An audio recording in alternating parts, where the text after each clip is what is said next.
Аспаздығымен, тағамдарының дәмділігімен аты шыққан бір кәрі әйел ұлы мен жаңа түскен келінін кешкі асқа үйіне қонаққа шақырады.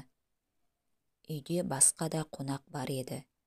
Баласы мен келіні дастарханға жайғасып, дәмнен алғандарында күтпеген жағдай орын алады. Анасының жасаған тамағы адамның тәбетін қашыратындай өте жаман болған еді. Жасаған тәтті бәліштерінен жағымсыз иіс шығып тұрды.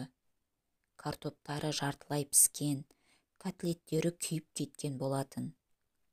Ұлы келіншегіне білдірмеу үшін қанша тырысса да бәрібір жүзінен байқалып тұрған еді. Біраз уақыттан соң тамақтарын жеп болып, жаңа үйленген жұптар аналарының батасын алып қош айтысып үйлеріне кетеді.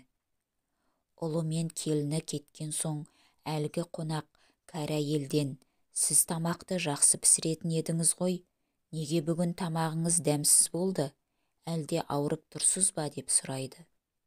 Кәрі әйел күлімсіреп: "Жоқ, бәрі дұрыс, әдейілеп осылай жасадым. Бұдан бұлай ұлым қайта-қайта менің тамағымның дәмділігін айтып, әйелін ренжітпейтін болады" дейді.